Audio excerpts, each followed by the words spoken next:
Prego.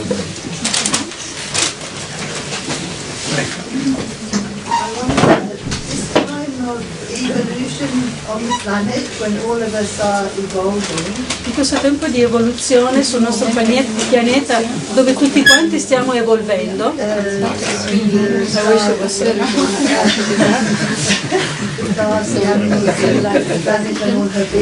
quindi gli animali, le piante e tutti gli esseri,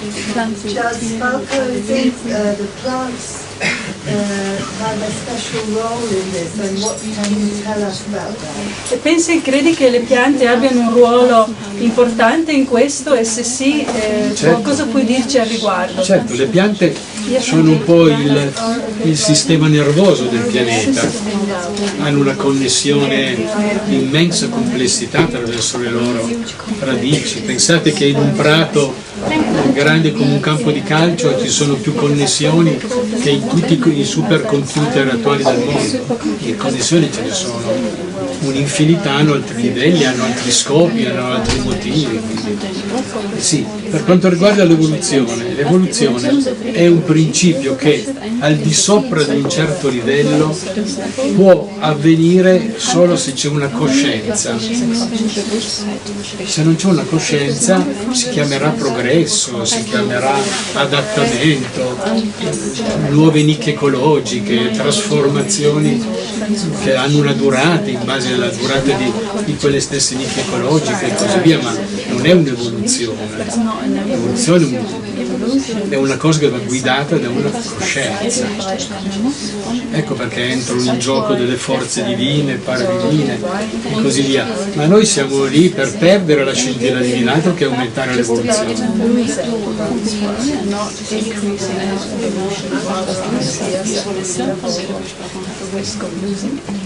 So it's not your opinion that the plants are evolving ahead of the humans and guiding us?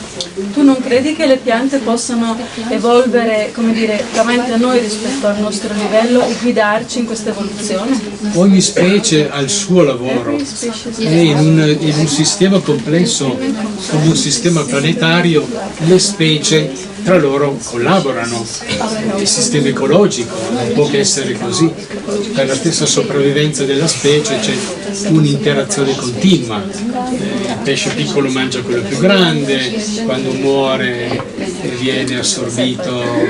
Insomma, questa catena di eventi è fondamentale, ma noi la stiamo interrompendo questa catena più velocemente di quanto se ne formino di nuove. E quello è il grande problema. Rispetto al passato, a milioni di anni fa,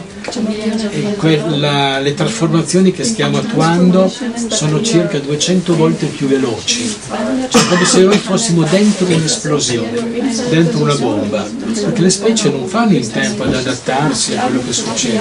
Il mondo a questo punto se ne è reso conto e accelererà ancora di più questi aspetti climatici, energetici, cambieranno i campi magnetici, i flussi e così via.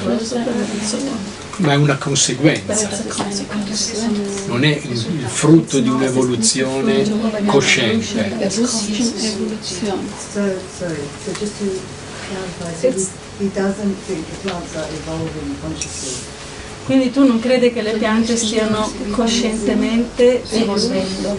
Le piante sono evolute e quelle che rimangono vanno avanti, però le piante hanno anche subito dei cambiamenti immensi. Oggi di piante mature, cioè con un'età matura, ce ne sono pochissime rispetto al passato. Nelle foreste piante di 100, 2, 3, 400 anni vengono tagliate per fare legname e sono quelle che hanno sviluppato coscienza, conoscenza, eccetera. Se vi guardate attorno in genere, gli alberi che ci sono, in genere sono alberi molto giovani, avranno 30, 40, 50 anni, a volte molto meno. Come fanno a evolvere se non superano una connessione più avanzata? Quando facciamo orientamento delle piante cerchiamo di sopperire all'anzianità con l'estensione della complessità, per cercare di compensare almeno in parte i danni.